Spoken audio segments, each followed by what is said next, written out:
Hi, this is ProACT. Welcome to this webinar where we're looking at residency and domicile for nomads, looking how to protect the lifestyle and what you've got into a zero tax environment on income and gains when you want to work remotely, possibly in one location, but maybe in more locations around the world. And how can you do that to protect yourself and your family and your earnings over your career to not get taxed at a later date when some unforeseen or should be foreseen circumstance comes up.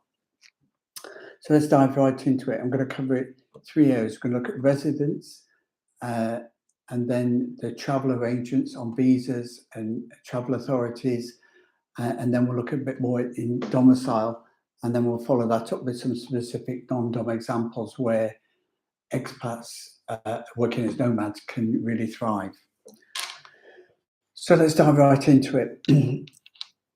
You can be resident in a country without being tax resident, and that's absolutely fine. And you're not going to incur a tax liability or leave yourself open to any negative repercussions by living in a place for a period of time. International law allows for a set of standard rules regarding visas and immigration, but individual countries can amend those within those norms as suits themselves. And each country is different, and this is always something that you need to consider. Generally, under international law, 90 days of free travel for short business or holiday trips is allowed. So if you've got an overseas property, you can rent it out to visitors for 90 days at a time for them to go and live and work abroad. And for most countries, that's possible without any complication, a 90-day stay. Vis-a-vis, you could rent a place for 3 months and in an overseas location and use that as a working base for that period of time as well. But then the complications come in, and there's two or three different ways to look at it. But the 90-day international standard is something of a norm. If you do need a visa before that, well, that's particularly you've got to look country by country basis. For more information and guidance, contact us at proactpartnership.com and subscribe to our YouTube channel to stay in touch with developments. With 90 days, it applies in different ways in different countries. So let's have a look at America first. In the USA, you can enter without a visa, assuming you're coming from a visa-free country. UK expats, that includes most European countries. You can enter the USA without a visa for 90 days, short-term business or family trip. That can be to live in your holiday home, or it could be to rent somebody else's and work as a nomad without being a tax resident. The Americans would then insist that if you want to stay more than 90 days, you have to have another a visa for that longer period.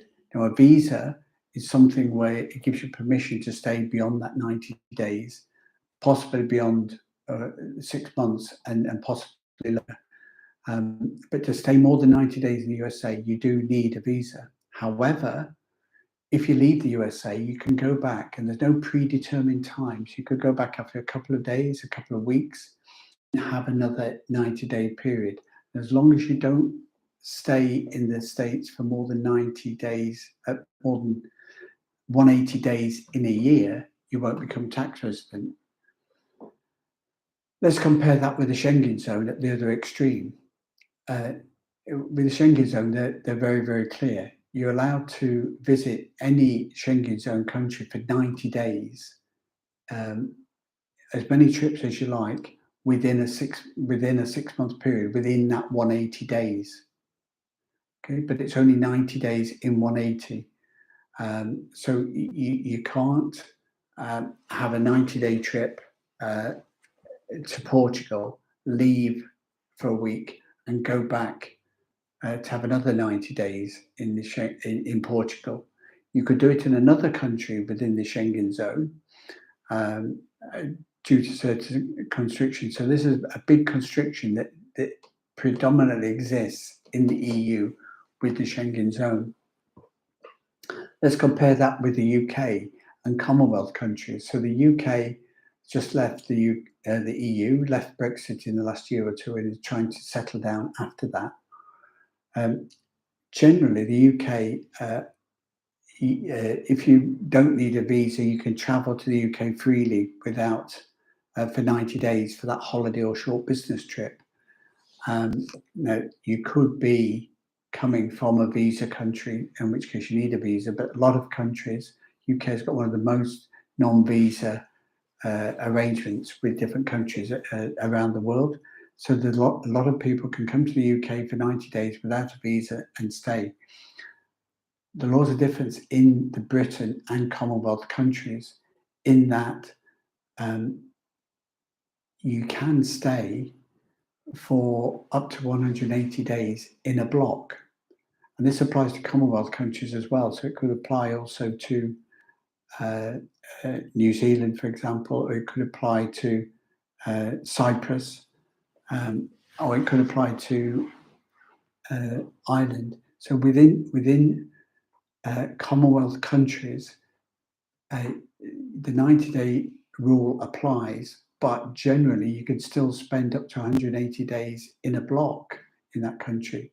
Now, you might need a visa in certain circumstances, but for a longer term residence, that is possible.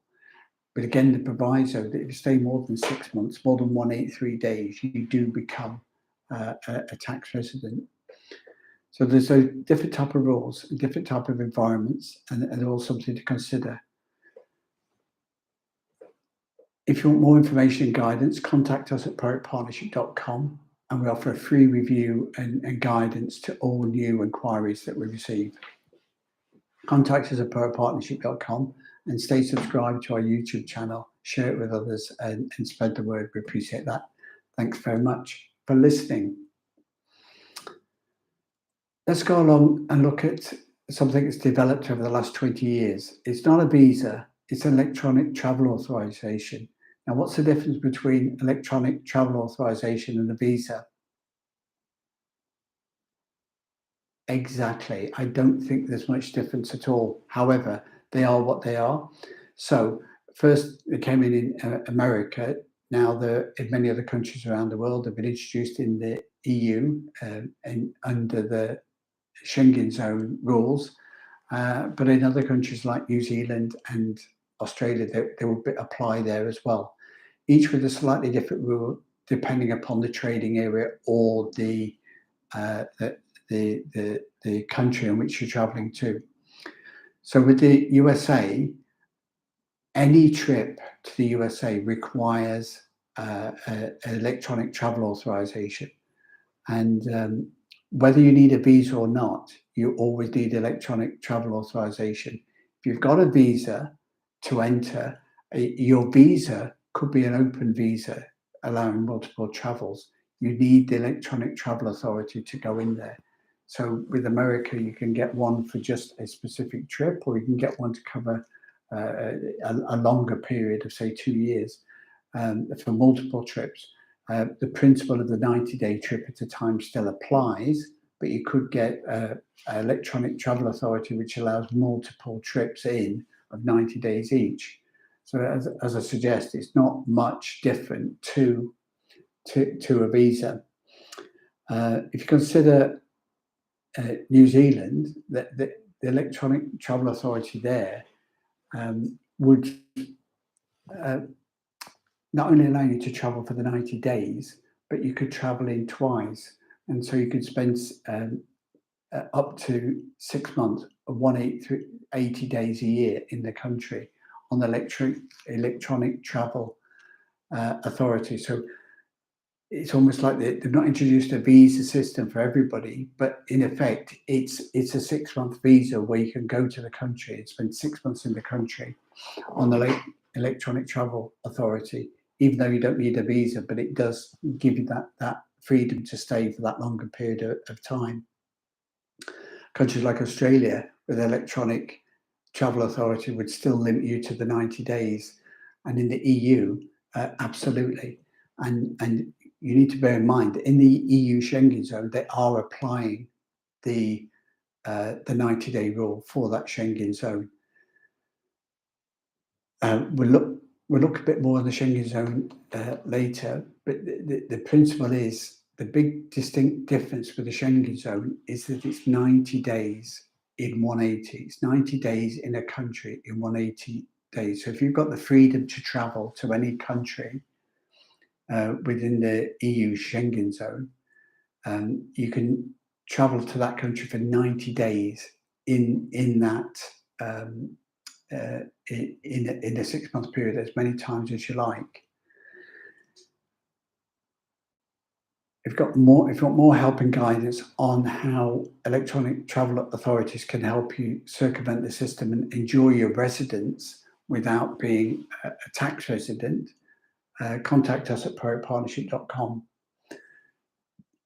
It's important to remember, with electronic travel authorities, you are giving facial recognition, possibly iris recognition, your passport number, your address, your contact details, where you're staying, where you're from, electronically to another government, and therefore they know where you are and they can track your movement inside and out. And with the EU now, at their border crossings, at ports and airports, you are scanned with the facial recognition, fingerprints as well, and that goes into a system.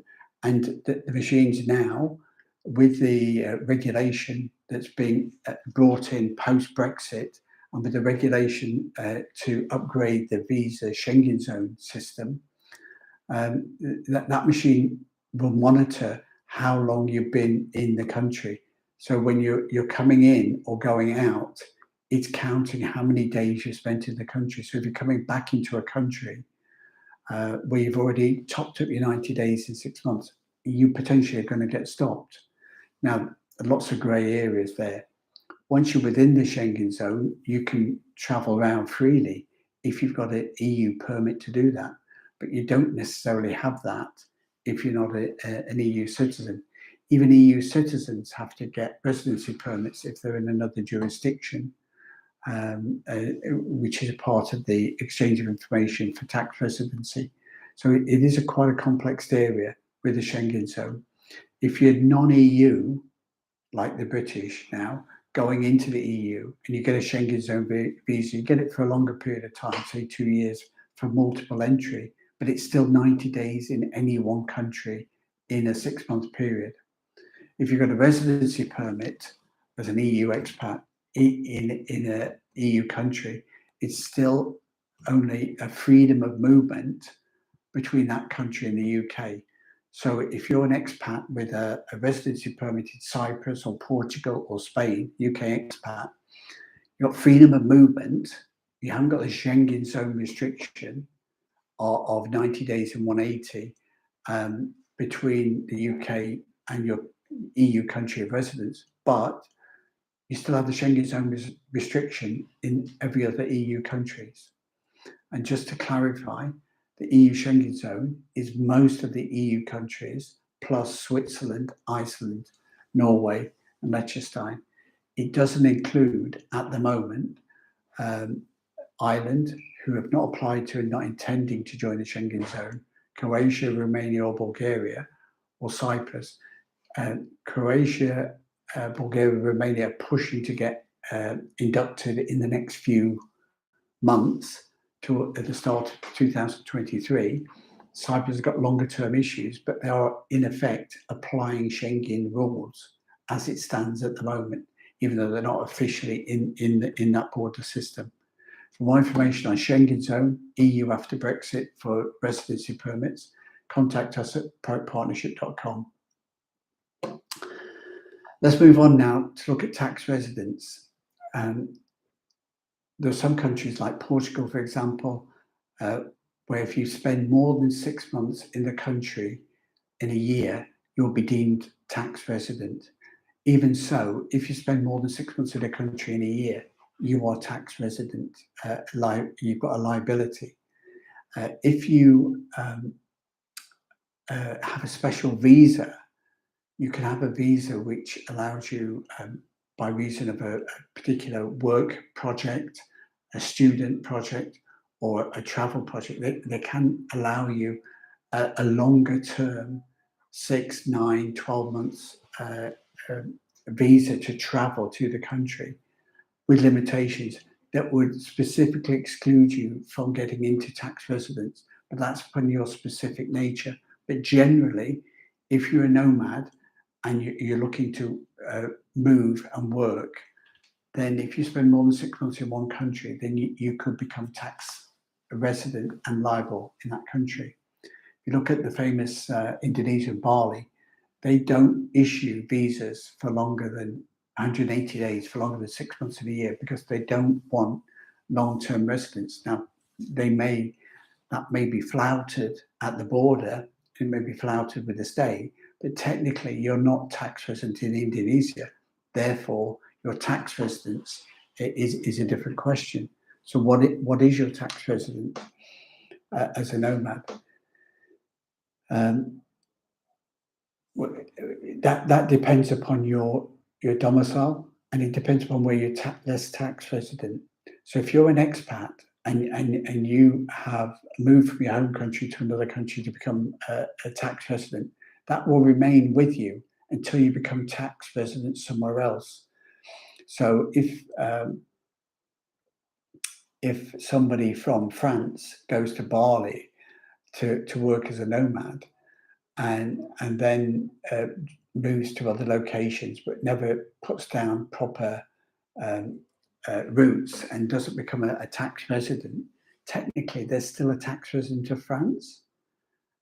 If you travel the States and live in the States, then as a UK tax resident and don't become a tax resident there, you're still a tax resident in the UK. So there's a long reach in terms of tax residency. Whatever your tax residency is, it doesn't change until you become a tax resident somewhere else, which is generally if you live in that country for more than 183 days. So again, if we look at our instance where we've got expats that might have holiday homes or in different locations, or yachts, or businesses across border, you can spend time in those other locations, and your tax residence is only going to change when all the circumstances change.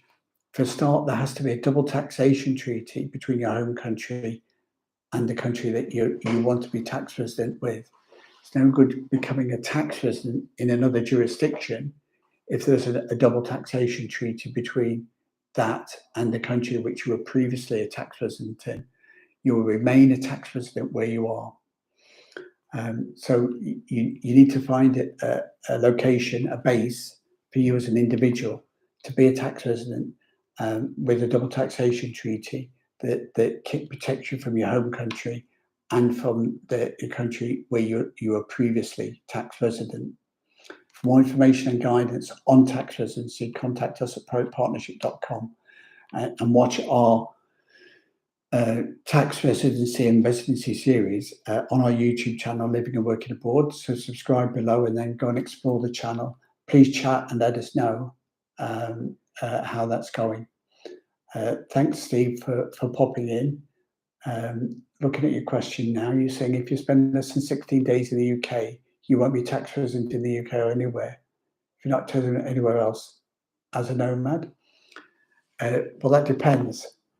If you spend less than 16 days in the UK, you're automatically non-resident, correct? Now, and we come to the next part of our talk, if you're domiciled in the UK, if your domicile of origin is the UK and it's not changed, then that is your default tax residency, and you have to be tax resident somewhere. Now, the compliance on this is picking up, but you will know that when you're renting property, when you're opening a bank account, a savings account, starting an employment, everybody wants your tax number, everybody wants your address, you have to do your name and address ID.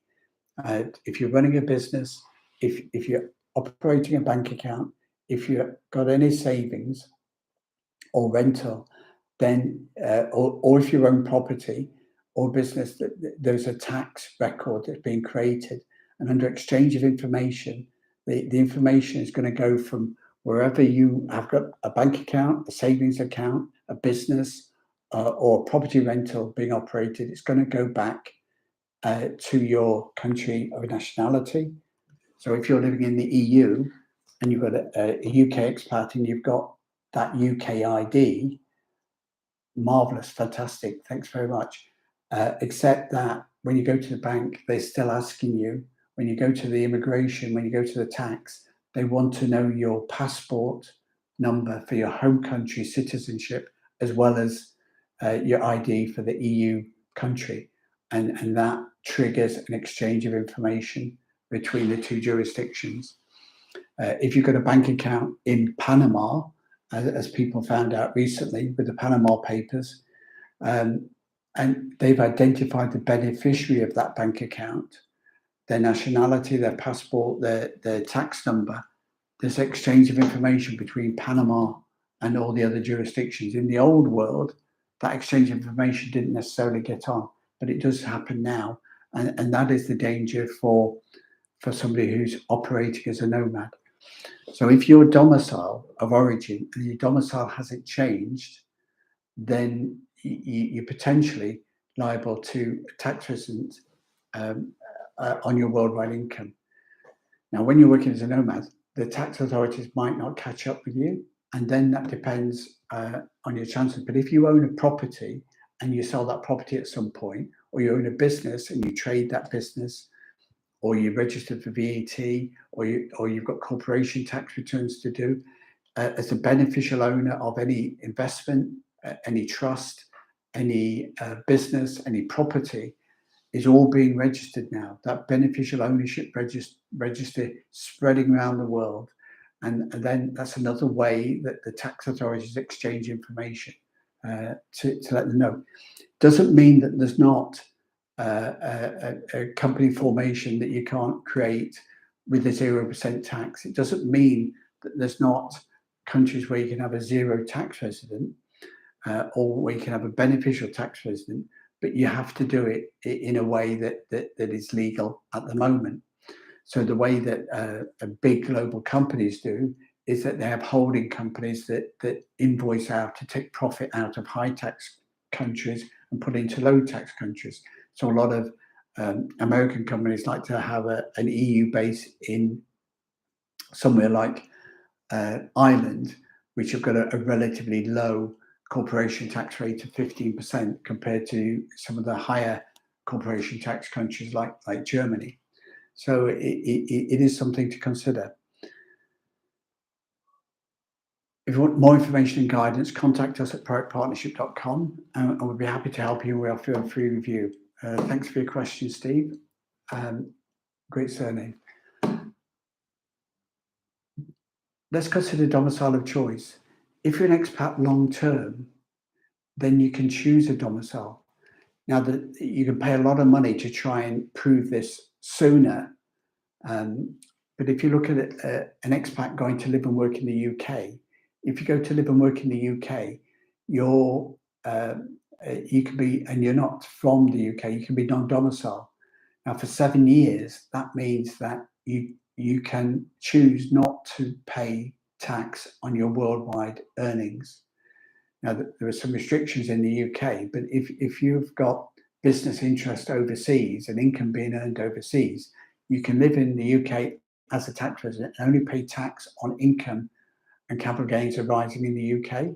So that non-dom tax status can allow you to earn dividends or other income from abroad and not pay tax. But if your domicile of origin is the UK, you can't do that. You've got to be wary of what the UK rules are. The non-dom expat after 7 years then has to pay an annual charge of about £30,000. But if your earnings are enough overseas, that can still be a tax efficient way of operating.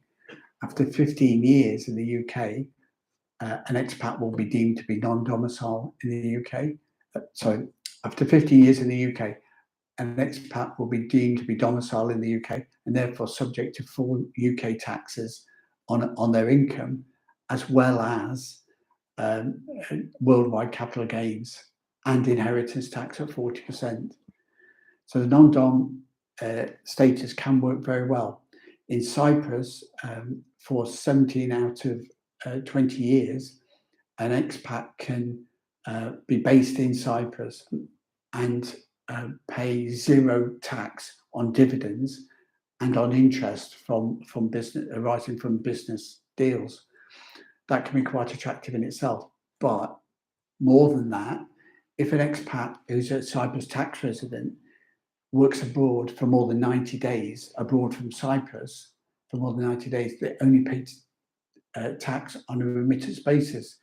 So an expat tax resident of Cyprus who works abroad in the Middle East, Africa, Asia, only pays tax on the income that they bring into Cyprus. So if you've got a zero tax regime, you could be Cyprus based and do your contract work elsewhere and only be paying tax on the income that you bring into Cyprus. And better still, Cyprus also offer a 60-day offer. This is where you can be, you only have to be in country for 60 days. Remember we said earlier that they measure how long you're in country.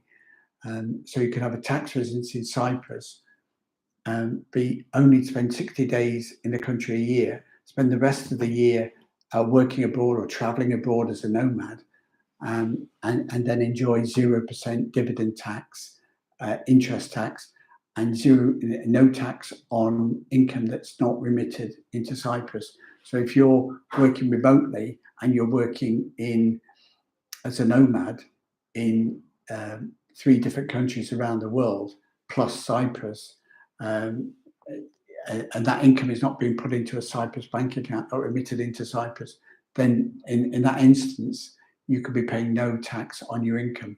For more information and guidance on being based in Cyprus as a nomad, contact us at ProACTpartnership.com, subscribe and watch our other YouTubes on this topic. Another big factor for expats to consider regarding their residency and domicile when they're living and working abroad and remote working as a nomad is inheritance tax and capital gains. There may be some budgetary changes and things do change from time to time, but generally, if you're UK domiciled and you die, you've got a liability to 40% inheritance tax.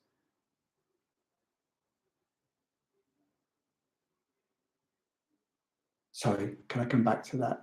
Steve's asking another question. Hi, Steve. How soon can you get proof of that tax 60-day residence in Cyprus? I'm not sure what you mean by proof. It is a certified status. So to get 60-day residency in Cyprus, it is the law. So we can show you the law where it's written down. To get it, there's certain steps that you need to go through to get this 60-day residency permit. You have to have a residency permit to live in Cyprus, which is possible. You have to be able to show that you've got around €1,000 of income to support yourself from your business as a minimum. You have to have a private medical to start with, but you do have to pay as a contractor a minimum amount of social insurance. So just have that in mind. But the good news is it then gives you state healthcare in Cyprus if you ever need it, with an EU health card if you need that as well, if traveling around the EU.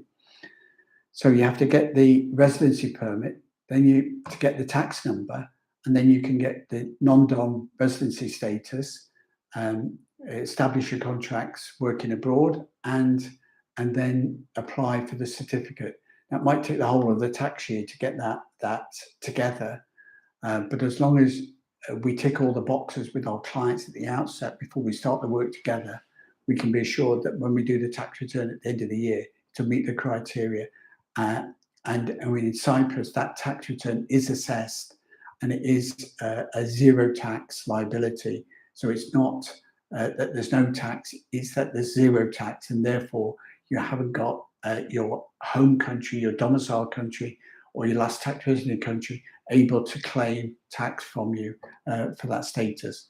Hope that helps, Steve. I was just going to go on to a slightly different topic where we're going to say with domicile, if your domicile of origin potentially ties you for inheritance tax, and for UK expats, inheritance tax is 40%.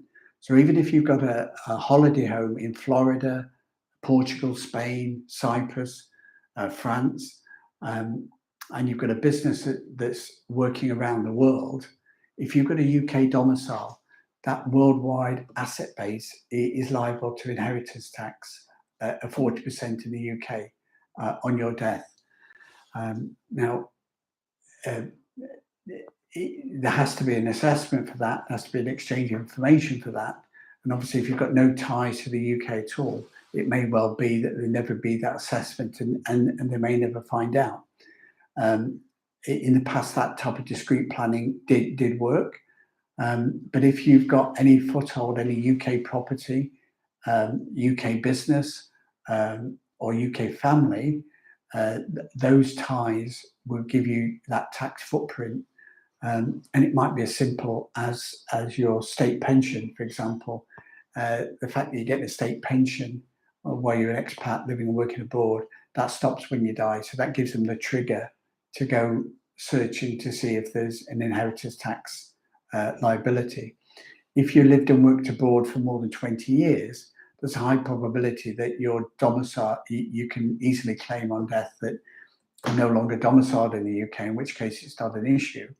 But expats who spent less time abroad or gone back to the UK in chunks and periods could easily be tied down to that at some time in the future. So that ends our go at today. Residency and domicile as a nomad living and working abroad. It can work. You need to protect yourself. If you own property, if you own a business, if you own a bank account or savings, at some point in the future, even crypto as well, don't forget crypto is a capital gains event each time it's disposed of. All these things are reported and all these things go back into the tax system. So there's an information. So that there's always this potential that at some point in the future, you've got this liability where you're going to get a tax assessment, and it could be after many years, 5, 10, 20, 40 years as a nomad, you go back home, maybe in your coffin, maybe with your ashes, and you're still going to get this wretched inheritance tax liability, whether they find out through a state pension or whether they find out through anything else. So it's better to plan ahead.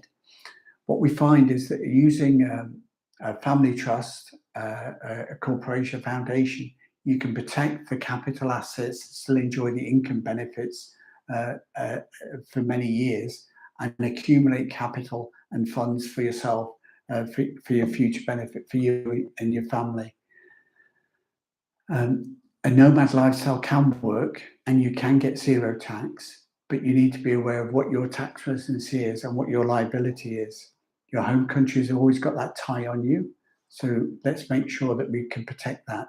Using a trust, a company, as well as individuals, you can create different tax entities in different locations, which allows you to create a flow of money to take capital and income from high to low tax jurisdictions and technically pay not very much at all. Thanks for listening. Should subscribe, share, tell the world. Thanks for listening, and we'll see you again next time. Oh, next time, I forgot to say that. Next Wednesday's webinar, which we're more likely to be on time, we scheduled them for 11 o'clock UK time, London time. Next week, we're going to cover the effects of medical cover with residency and EU Brexit. So within the EU, there's a common health and social insurance system. With Brexit, the UK have come outside that. So how are expats impacted now going into the UK and coming out of the UK in terms of medical cover for their family that remain, for their family that travel? So we're going to have a look at that in more detail next time. Thanks very much for listening, and we'll see you again next time.